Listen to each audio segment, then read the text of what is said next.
Magandang umaga mga kamame! Hello po sa inyo. Good morning, good morning, good morning. What a beautiful morning. Tingnan po ninyo ang labas. Mainit na. So, eto guys, nakasampay na ako ng mga damit ko. Mayroon pa ako nakasalang doon sa washing machine. So, hindi ko sasayangin guys ang araw. Ayan, see? Ang ganda. Mag-isa lang ako. Ay, hindi pala dapat sabihin mag-isa. So, eto guys. So, kung makita nyo, ang ganda ng panahon. Yan guys. Kita nyo aking mga ilang halaman. Yan. Ang halaman kong hindi ko na naaasikaso dahil busy. Pero, ayan. Itong ang aming mandarin na napakatamis. Kaya lang, naubos na po. Ubos na siya. Ayan pa, may mga pailan-ilan. May mga pailan-ilan pa siya guys. Yan. Yan, nasa taas. Yan, matamis ho ito. Kaya lang nagkakaproblema ho ako ngayon sa mga branches niya. Kasi nagkakaroon siya ng mga kagat-kagat. Eh, hindi ko alam kung parang pinagbabahayan ho kasi siya ng langgam. Kaya ganyan. Yeah, kaya sana hindi siya mamatay. Ayan guys. Ayan. Ang magandang umaga. So dito, alas ano na guys, what do you call it? Alas 10 ng umaga. Ayan, ganito lang tayo sa umaga. Lakad-lakad muna. Mag-isa. Kaya rarampa ako dito sa gilid-gilid na bahay. Ang truck ko. So guys, may ipapakita ko sa inyo. Tutuwa ako dito pag winter. Ito ang ipapakita ko sa inyo. Ayan o. Kita nyo yung puno ng magnolia na yan. Ang taas-taas yan. Ang laki-laki yan. Diba? Ang laki-laki, ang taas-taas. Kung makikita nyo, ayun! Ang taas-taas na puno niya. Pero tingnan nyo guys. Kung gaano siya kaganda. Kung gaano kaganda yung mga bulaklak niya. Ayan o. Diba? Diba guys, ang ganda-ganda. Ang ganda-ganda ng mga bulaklak. Ayan o. Oh. Diba ang ganda niya? Oh. Ang dami-dami. Ang dami-dami. Kaya nakakatuwa. O yan, nalalaglag na lang siya. Nalalaglag siya. Yan. Diba? Fresh na fresh. O. Tapos eto guys. Ito naman ang aming punong lemon. Yan. Sa atin, kalamansi. Pero dito, may lemon. May lemon kami. Yan, sa ngayon, marami-rami siyang bunga.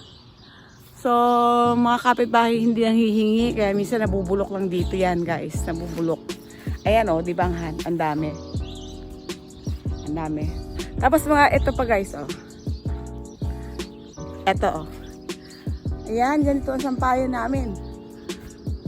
Ganito ang sampayan namin. Umiikot. Yung aming, so yan ang aming sampayan. Sa atin, diretso. Dito, ganyan. O, diba, sosyalin? Nahangin-hangin yan. Yan, ikot-ikot. Yan, ganyan. Ikot-ikot. Diba, maganda? So, eto naman. Ayan guys, oh. Nahuhulog na lang siya. Yan ay grapefruit. Diba? Ang dami niyang bunga. Ang dami niyang bunga. Ang dami-dami niyang bunga. Yan. Diba? Yan, masarap yan, ginujuice. Minsan ginujuice ko yan. Pero madalang. Kasi walang time. Kaya yan, nasasayang lang. Kung nandito lang sana kayo, mga kamag-anakan ko, ayan, mapapamigay ang grapefruit na yan. Yan, diba? Puno ng kalamansi ito eh. Ito, puno ng kalamansi ito. Pero hindi ko alam kung bakit hanggang ngayon, ilang taon na to, ayaw pang magbunga. Oo, wala pa siyang bunga. Binili ko to dito sa New Zealand. Merong Pilipino na nagbenta sa akin. So ito malaki na siya. tinry kong ewan, grafting po ba yun? Pero hindi ko pa siya na-check sa loob kung mayroon na siyang ugat-ugat. Sana magkaroon para ma-transfer ko siya sa isang pot. So, ayan ang aking kalamansi. Ang aking kalamansi na mataas na. Yan. Ganyan siya kataas. Mataas na. So, ito isa rin magnolia. Magnolia tree. Pero nag-iisa lang ang kanyang, kita niyo yan? Ganda ng bulaklak niya. Kulay fuchsia, red, or violet. Hindi ko alam. Anong kulay ba yan? Kapitbahay. So, dito ang aking likod. Ayan. Galing pa ho ng Pilipinas yan, guys. Inuwi ko yan kasi alam nyo na may mga elemento kung di nakikita. Yan ang maray. Maray po ang tawag yan. Isa sa pinaka oldest maray ho dito sa Bay of Plenty. Yan. Pero dun sa gawi kasi niya sa kanan niya, may mga may mga libingan.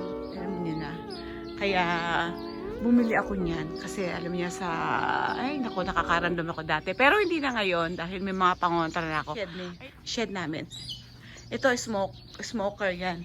Yan nag-smoke ng mga isda si John. Yan, dyan. Parang alam niyo na, gagawa ka ng tinapa dito lang. Ay, nako! Tinaihan ng ibon. Ang aking. O yan ang aming, dito ako nakatira, guys.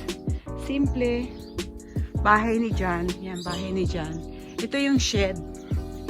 Yan ang shed namin. Hindi muna ako mag-house tour sa inyo. Magpapakita ng bahay kasi hindi pa ako naglilinis.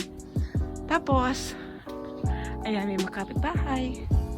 Tapos dito, ayan ang aming lagayan ng mga kahoy. Wala na kaming kahoy. Sino gusto mag-donate ng kahoy dyan? Sino gusto? Eto, guys. Meron kaming puno ng avocado. Tingnan nyo kung gaano kataas yung avocado yan. Ang taas-taas. Andun. Taas-taas. Ayan. Ayan ang guys. Mayroon siyang ayan. Yan ang avocado namin. So, ayan guys. Kita nyo ang aking fresh na kagigising lang. Late na akong nagising ngayong umaga. Kasi walang pasok. Napuyat ako. Kaya, ayan, ang aking beauty. Ay, sandali mga halaman. So, hindi ko pa siya naasikaso. Yan, may mga cactus na maliliit. Hindi ko pa siya naasikaso kasi nga, tinatamad. Ibig sabihin, tinatamad. Yan. Okay guys, sana na-enjoy nyo tong aking konting vlogging for the day.